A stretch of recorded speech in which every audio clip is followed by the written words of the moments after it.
Carolyn Dube here, and today I'm playing with PanPastels, specifically the new pearlescent colors that I'm in love with, and I know you're not very shocked by that. With these bright colors, you know I was going to play with these things. One of the things that I really love about PanPastels is how well they work with a stencil, because I can cover a lot of territory very quickly. I can get some great blending of colors very quickly. But there's one thing that's been a little elusive for me, is how to seal the PanPastels. I like to work in layers, and I tend to work things pretty hard. I guess I'm kind of like, I need Fisher-Price to design everything for me, including when I'm making art, because I tend to work things over pretty hard. So that things don't smear, I need to seal the PanPastels. I have another video that I've got on YouTube about how to seal PanPastels using a jelly plate. Well, today I'm going to show you another way to seal them. So enough of my talking, let's get right over to that.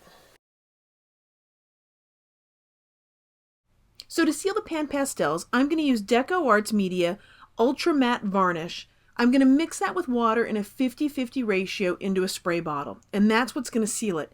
Now, I'm going to mix this in a small spray bottle because I really just want what I'm going to use in one session.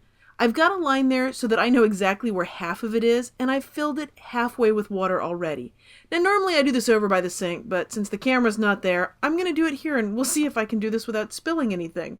The varnish is very pourable, and I'm just going to slowly and carefully pour it in there so that I can see when it gets up to where it's full, because I want to stop and leave enough room that things can shake up, because once I put the cap on this, I'm going to need to shake it up. So I need to leave a little bit of room for that. And that extra that's on the lip, I'm just going to wipe it off with my finger and then put it back in the container. I found that if I don't do that, it does end up basically being glue left on the rim, so it makes it harder to open. So if you've got glue on the lip of your bottle, probably better off to wipe that off if you want to be able to get the lid off later. And I'm just going to shake it up, and it's very important that it's shaken well. This is the voice of experience telling you that if you don't shake it up well, it comes out in these big old clumpy things. So shaking is really an important step for this. Well, now I'm just going to throw together something here on this canvas paper that is primed, so just so you know what kind of surface I'm working on here. It's got a little bit of texture, a little bit of tooth to it, and I am going to use stencils and the new PanPastels that are their pearlescents. I love the softness of those mixed with the bright, vibrant colors of some of the other ones that I have. Now, this stencil's from over at Stencil Girl Products, and I chose one that is very detailed because one of the things that I really love about PanPastels is how well they can give me a lot of detail from a stencil, and they can do it quickly. So I dipped into the pearlescent, into the softer color, and I'm kind of going over what I want to cover using the sponge. Once I've got some on there with that, then I'm going to dip into a brighter color, and I'm going to add that on part of it. It's kind of like shading for the impatient, and it's also extremely forgiving, because I'll show you in a few minutes how exactly it is incredibly forgiving. So there's really no mistakes that can be made. Well, I'm going to do this other person in green, and I really love, there's something about these two people that Orly designed that just absolutely one of my favorites of hers. So I'm going to add the lighter green on here, cover him with that, and then I'm going to go and grab a darker green. And when I lift this stencil up, it's going to look like I was very careful about trying to get, so it'll go from like darker to lighter, and I'll have all these sort of different color variations in there, and you'll think, wow, that's just, she must have really thought about that. And no, I really didn't. It's start with the lighter, put on something darker. That's really all there is to it. And fiddle with it as much as I feel like fiddling with it. Sometimes I fiddle a lot, sometimes I fiddle less. Well, here's what they look like, and oh no, oh my, there are smudges. And oh my goodness, if I flick the paper, there's PanPastel that's loose. Oh no, well, pastels really just sort of sit on top of things. This is where it's extremely forgiving, because I can just wipe off any of the smudges that I don't like. But I have to be careful, don't go over the part I want to keep, because I'll smudge that too. Now you see me flicking the paper, that's just to any of the really loose PanPastel that's there. I just want to flick it away. Well, now I'm going to add another layer of PanPastels on this. I've got a stencil here from Stencil Girl. This is one that I designed, and it's called Wall of Words. And I'm just going to randomly pick a section, and I'm just dragging that sponge right over it. I actually haven't added any more color to it or pigment. It's just the stuff that's on the sponge is what I'm using. And I'm going to stick this one down here, and I'm going to drag it across. Oh my, I hope I don't make any mistakes with this. That would be a shame. Oh, look, I've got some smudges. Oh, what shall I do? Cool part is I can just wipe it off. This is a primed canvas, so it's very easy to wipe stuff off on. Any smudges, I'm going to shake off the excess. But you can see if I want to add more layers of color on top of this, how easily it would smudge. So I really need to seal this. All right, so I'm going to test out my sprayer to make sure the nozzle's working well for me. And it is, so I'm going to get a nice spray from it. I also shook it up before I did this because it's really important that it's shaken well.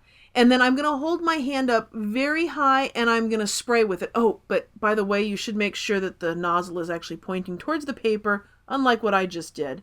And I am just going to put some on there and I'm going to let it dry. If you're really patient, you can go off and do something else. If you're like me, you're going to hit it with a little bit of a heat gun and then you're going to go and do this all over again. So it's dry now.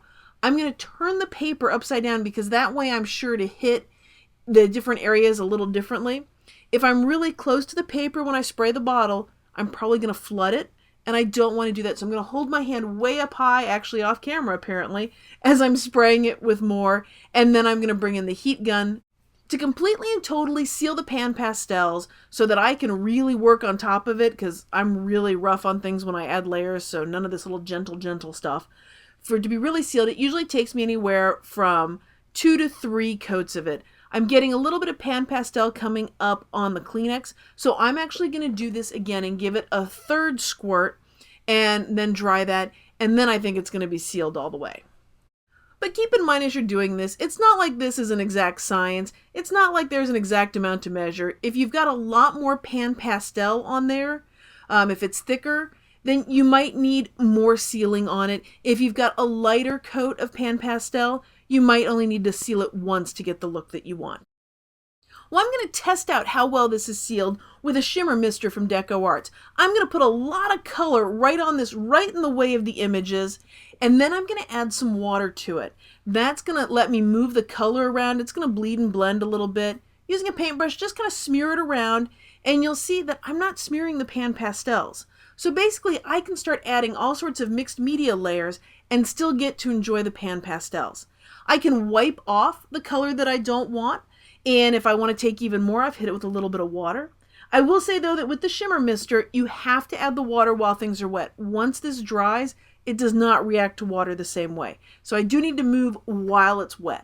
Well, as I finish playing with the color here, I've got a favor to ask of you. If you've enjoyed this video and found it helpful and informative, I would love it if you helped share it. The more places I can get my video out to, the more my muse is fed and the more videos that I can make for you. When you're all done sealing your PanPastels and you're done playing, what I do with my spray bottle is I empty it out completely and I rinse it out with fresh water. I also pump that fresh water through a couple of times to make sure the entire mechanics or insides of it have had a chance to be flushed out. That way nothing clogs within that spray bottle or mister over time. Well, thanks for watching. If you've enjoyed what you've seen and want to stay in touch, there are lots of ways that we can do that. I've got a free newsletter, I've got a great blog filled with all sorts of stuff, and of course I've got my YouTube channel that you can subscribe to. Thanks for being a part of this colorful journey.